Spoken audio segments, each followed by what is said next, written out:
শুভ সকাল বন্ধুরা, কেমন আছো তোমরা সবাই? আশা করছি সবাই ভালো আছো আর আমিও মোটামুটি ভালো আছি।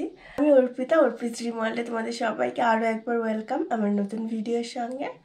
আজকে হলো বুধবার আর একটা এক্সাম হলেই বাবানের এক্সাম শেষ। আজকে 13 তারিখ, 15 তারিখে আবার আরেকটা এক্সাম আছে। তো এই যে বাবার স্কুলে চলে গেল, বাবানের বাবা নিয়ে গেছে। ছোটো তো এখনও ঘুম থেকে ওঠেনি, তো সকালের কাজ বলতে কিছু হয়নি, জাস্ট বাবানকে স্কুলে পাঠালাম। আর দুদিন তো শরীর একদম ভালো ছিল না, মানে বিছানাতেই শুয়েছিলাম, তো যার জন্য কোনো কাজ হয়নি। কালকে বিকেলবেলা এরকম অবস্থা আমার ঘরের, জানো তো, দেখে মনে হচ্ছে কত জন্ম থেকে মনে হয় আমি ঘর গুছাই না। তো তারপর সন্ধ্যাবেলা যখন একটু শরীরটা ভালো লাগলো, তারপর উঠে আগে ঘর গুছোলাম। তো এইদিকে দেখো কত জামা কাপড়, মোটামুটি 7-8 দিন হলো সব জামা কাপড় ধুয়ে ধুয়ে রাখছি। এই যে জামা কাপড় জড়ো হয়ে গেছে, তো এইগুলো সব ঠিকঠাক জায়গায় রাখবো, পরে রাখবো, এখন রাখবো না। আমার ট্রাঙ্কটাও খুলতে হবে, ট্রাঙ্কের ভিতরে শীতের যে ওই লেপ না সরি শীতের যে কম্বল টম্বলগুলো আছে ওগুলো ঠিকঠাক করে রাখতে হবে। ঘরে আর জায়গা হচ্ছে না জামা কাপড়ে। তো এইদিকে জামা কাপড় ধোয়ারও আছে, দেখি যদি ভালো লাগে তো পরে ধুয়ে দিব, না হলে আবার ঠান্ডা লেগে যাবে।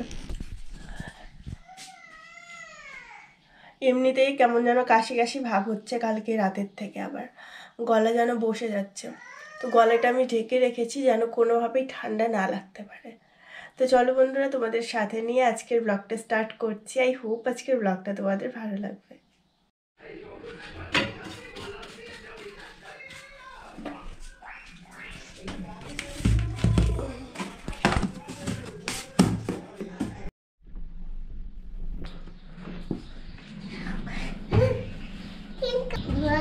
তো খাওয়া দাওয়া করে বাবানের বাবাটা চলে গেছে অফিসে। আমি এতক্ষণ ছোটোর সঙ্গে একটু শুয়েছিলাম, ওকে বললাম চলো রান্না করতে যাই। রান্নাই করবো তো একটু পরে, আগে সবজি কাটতে হবে তো, রান্নাই করবো জন্য ওকে নিয়ে আসলাম। এখন এই যে রান্নাই করবে, দাঁড়াও এখানে ছোট, এই যে সবজি কাটো, এই যে সবজি কাটো নাও। তো এই দেখো বাবানের বাবা সকালবেলা সজনে ডাঁটা পেরেছে। ওই যে আমাদের সামনে একটা সজনে ডাঁটা গাছ আছে, আজকেই ফার্স্ট পারলো।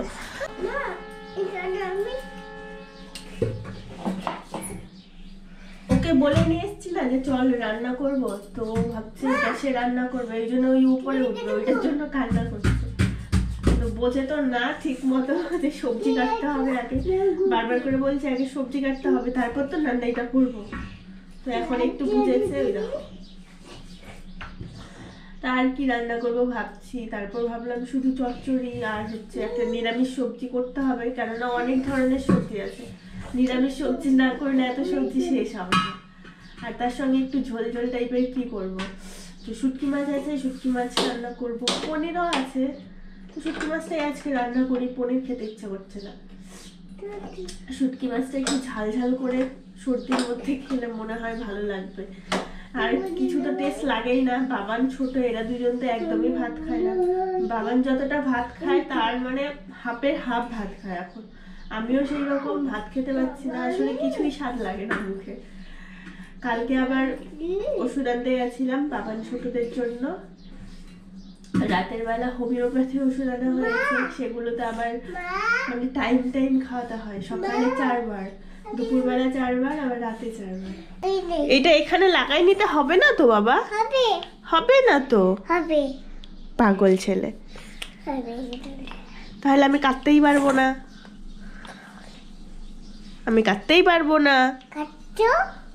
কাটতে পারবি না। ছোট এখন জানো তো অনেক কথা, মানে এত পাকা পাকা কথা বলে, তুমি এটা করতে পারো না, তুমি এটা বলো না, এরকম করে কথা বলে। নো হাত কাটবে বাবা, দেখো না নিজে নিজে কেমন কাটছে, বড় বড় করে কেটে রাখছে, আস্তে আস্তে কাটবে, ঠিক আছে? আস্তে, হ্যাঁ। ওই দেখো বাবান চলে এসেছে স্কুল থেকে, এসে কি করছে বলো তো? টিভি দেখছে। কি মা এখানে কি করবো? ও বাবা না, পড়ে যাবো। ওই দেখো তো কি করে, ওই দেখো 1:45 বেজে গেছে আর আমি তো কিছুই কাজ করতে পারিনি, শরীর ভালো লাগছে না। সকালে না ওষুধ খেতেই দেখো ভুলে গেছি, তো এখন ওষুধ খাবো। জল গরম বসিয়েছি, জল গরম শেষ হয়ে গেছে। জল গরম ছাড়া তো এখন ঠান্ডা জল খাওয়াই যাবে না। তো এইদিকে এই যে আমার কি বলে এটা, সজনে ডাঁটা চচ্চড়িটা হয়ে গেছে। এখন এখানে নিরামিষ সবজিটা করছি আর ওই যে শুটকি মাছ রান্না করবো। দেখো কি অবস্থা হয়ে আছে সব, পরিষ্কার করবো, আগে ওষুধটা খেয়ে নিই। বাবানের বাবা তো আমাকে সকালবেলায় যাওয়ার সময় বলে গেছে খাওয়া দাওয়া করে ওষুধটা খেয়ে নাও। বলছি হ্যাঁ খাবো। কিছুক্ষণ আগে যখন বাবার জানতে গেছে তখন আমাকে বলছিল ওষুধ খেয়েছো, মিথ্যা কথা বলেছি, হ্যাঁ খেয়েছি। তো ওষুধ খাইনি, তো এখন ওষুধটা খাবো। মানে ওষুধ খাওয়াটা আমার একটা বড় বিরক্তের কাজ। চাকু ধরবে না, চাকু রেখে দাও না, হাত কাটবে।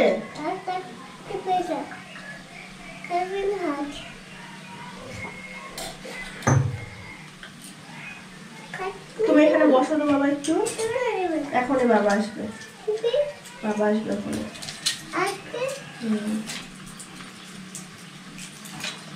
তুমি নিচে বসো, আমরা রান্নাই করবো। খুলবে না, খুলবে না।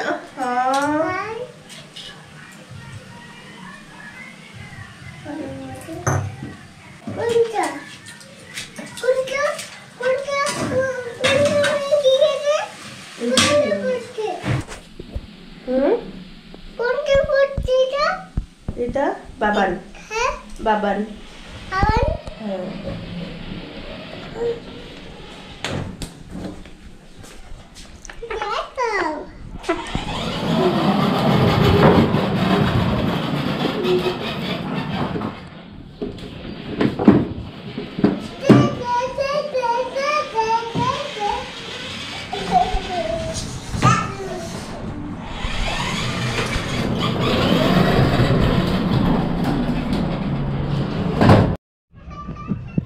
ওই দেখো এইটার অবস্থা, একটু কিচ্ছু বলা যায় না জানো, কিছু বলার আগেই ভ্যাঁ ভ্যাঁ ভ্যাঁ শুরু করে।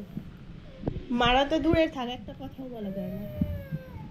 কি হলো তোমার, কি হলো, কে বকা দেয় তোমাকে? ইস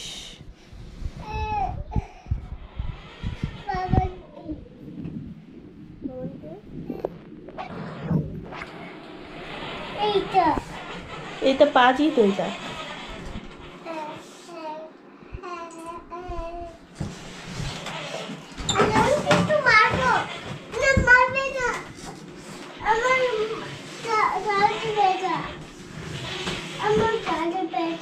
তোমার গালে ব্যথা? বাবান কি বলছে, কি বলছে বাবান, কি বলছে বাবান? জাস্ট কয়েক মুহূর্তের মধ্যেই দেখো কেমন একটা অঘটন ঘটে গেল। খাওয়া দাওয়া করবো জন্য রান্নাঘর থেকে ভাত তরকারি সবজি যা রান্না করেছি আর কি সব কিছু নিয়ে এসে মেঝেতে রেখেছি যে বসবো। বাবানের বাবা বাইক তুলছে, আমি সব কিছু রেখে না আবার যাচ্ছি রান্নাঘরে, মানে 3-4 পা এগিয়েছি মাত্র বেসিং পর্যন্ত। এইটুকু মুহূর্তের মধ্যেই ছোট চিৎকার, পেছনে তাকিয়ে দেখি ওর হাতে পুরো তরকারি, মানে গরম তরকারি জাস্ট নামিয়ে নিয়ে এসেছি, সেই তরকারি পড়ে গেছে। ও তো চিৎকার করছে, তার সঙ্গে আমিও চিৎকার করছি, কি করব বুঝতে পারছি না। বাবানের বাবা ছুটে আসলো, তারপর ওই যে প্রথমে আলু থেতলে দিলাম, তারপরে ঘরে একটা পুরা মলম ছিল সেটা দিয়ে দিলাম। ও তো কান্না করেই যাচ্ছে লাফিয়ে ঝাঁপিয়ে, মানে যেরকম দেখে আর কি ভয়ই লাগছিল এরকম করছে। তারপরে যে কতক্ষণ ঘুমালো, ফ্যানটা দিয়ে দিয়েছিল ওর বাবা, কতক্ষণ ধরে রাখলাম আমি ওর বাবা, কোলে করে নিয়েই ঘুম পাড়ালাম। একটুক্ষণ শুয়েছিল, তারপর শুয়ে থাকছে না, যখনই ফ্যান অফ করছি তখনই আবার উঠে পড়ছে। যাই হোক ওরম করে করে না 2 ঘন্টার মতো ঘুমিয়েছিল।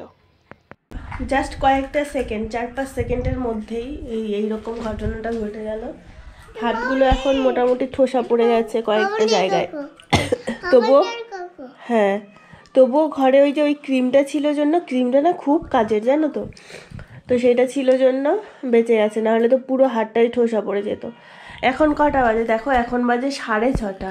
সেই 4টার থেকে 4টা মানে 4টার আগে বাবানের বাবা নিয়েছিল, 4টার আগে পর্যন্ত বাবানের বাবা নিয়েছিল, আর 4টার পরের থেকে আমি নিয়ে যে শুয়ে আছি, একবার বসে আছি, ফ্যানটা বন্ধ করলেই উঠে পড়ছে বারবার করে।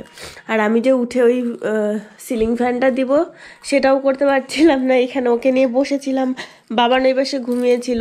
তো এই ছোটো ফ্যানটা এতক্ষণ কি আর চালানো যায় বলো তো? পাওয়ার ব্যাংক দিয়ে তাও বাবানের বাবা দিয়ে গেছিলো জন্য এতক্ষণ চললো, প্রায় 2 থেকে 2.5 ঘন্টার মতো চললো।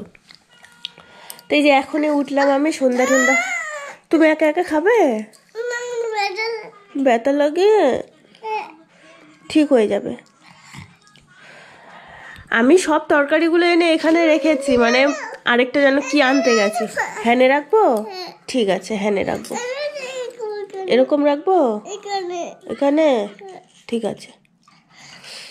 ও কি করেছে বলো তো, ও তরকারির থেকে আলু তুলে খাবে। ও আলু খেতে খুবই পছন্দ করে, তরকারির আলু। সেটাই করতে গেছে, সব পড়ে গেছে ওই মুহূর্তে। যাই হোক, তরকারি পড়ে গেছে গেছে, সে কোনো ব্যাপার না, কিন্তু হাতটা দেখো তো কি অবস্থা হলো।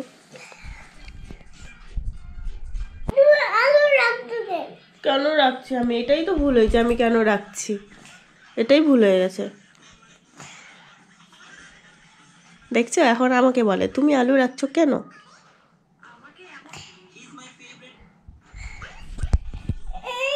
এখানে মশা একটা দাও। হ্যাঁ বাবা, হ্যাঁ বাবা রাখছিল। সেই মানে 1.5 মাস 2 মাস বয়স থেকে একা একা বাচ্চাদের মানুষ করছি। সেই পাবানকে 2.5 মাসে নিয়ে এসেছি, আর ছোটোকে নিয়ে এসেছি তখন ওর 2 মাসও হয়নি, তখন ছোটোকে নিয়ে এসেছি। সেই তখন তো ছোট আসার পরে তো আরও মানে বাবানের তখন মাত্র 2 বছর বয়স। অনেক কষ্ট করে দুইজনকে বড় করছি জানো তো। তার মধ্যে এই যে ওদের অসুখ, এইটা জ্বর, পেটের ব্যথা যাই হোক, জ্বরটাই বেশি হয়। কি যে কষ্ট হয়, বসে বসে একা একাই কান্না করি। আর বাড়িও যেহেতু অনেক দূরে, কেউ খবর শুনলেও যে আসবে একটু শরীর টরীর খারাপ থাকলে তারও কোনো উপায় নেই। আর বাড়িতে যারা আছে তারা কেউ আসার মতোও না। কি বাবা? এখানে এখানে হাত দেওয়া যাবে না বাবা, ঠিক হয়ে যাবে। বাবা ওষুধ নিয়ে আসবে, ঠিক হয়ে যাবে। ঠিক হয়ে যাবে বাবা, ওষুধ নিয়ে আসবে। হ্যাঁ ঠিক হয়ে যাবে।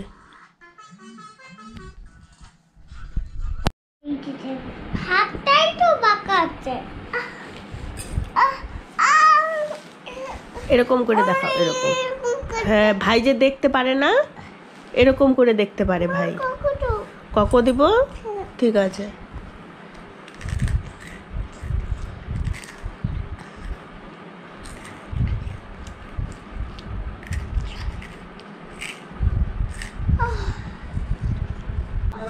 এতক্ষণ ধরে এই যে ঘর গোছালাম, এখানে যে জামা কাপড়গুলো ছিল ওগুলো ঠিকঠাক করে রাখলাম, তবে কম্বলগুলো ট্রাঙ্কে রাখতে চেয়েছিলাম। আরও বাইরে অনেক সোয়েটার আছে, সেগুলো রাখতে চেয়েছিলাম। এখন আর টাইম হয়ে উঠলো না, 8:30 বেজে গেছে। বাবানের বাবা আস্তে আস্তে অনেক দেরি করেছে আজকে, 7:30 বেজে গেছে বাবানের বাবা আস্তে আস্তে। তো তারপর আসার পরে যে খাওয়া দাওয়া করলাম, মানে টিফিন খেলাম, তারপর কাজ করলাম, তো ওই জন্য দেরি হয়ে গেছে। এখন প্রায় 8:30 পৌনে 9 বাজে। রান্নাবান্না করতে হবে, রুটি বানাতে হবে। ছোট তো বারবার শুধু একটাই কথা বলছে, মা তুমি কেন রেখেছো? আমার হাত পুড়ে, মানে হাত পুড়ে গেছে, এটা তো বলতে পারে না, আমি হাতে ব্যথা পেয়েছি, তুমি কেন রেখেছো? আমি মানে ও না আসলে আলু খেতেই গেছিলো তরকারির থেকে, তো সেটা তো একদমই গরম ছিল। তো তারপর জানি না কেমন করে কি হয়ে গেছে, জাস্ট কয়েক সেকেন্ডের মধ্যে। আমি তখন রান্নাঘরে কিছু আর একটু নিতে আসছিলাম, আর বাবানের বাবা তখন বাইকটা ঘরে তুলছিল, বাবানও ঘরে ছিল, টিভি দেখছিল। তো এর মধ্যে এইরকম হয়ে গেছে। যাই হোক, বিপদ তো আর বলে কয়ে আসে না, এই আর কি। আমার নিজের অনেক খারাপ লাগছিল, আর ছোট এখন তো বারবার শুধু আমারই দোষ দিচ্ছে। তখন তো মোটামুটি ঘুমিয়েছে, ফ্যান যতক্ষণ ছিল ততক্ষণ ঠিক ছিল, যখনই ফ্যান বন্ধ করি আবার উঠে পড়ে। তো এখন জানি না কি করবে,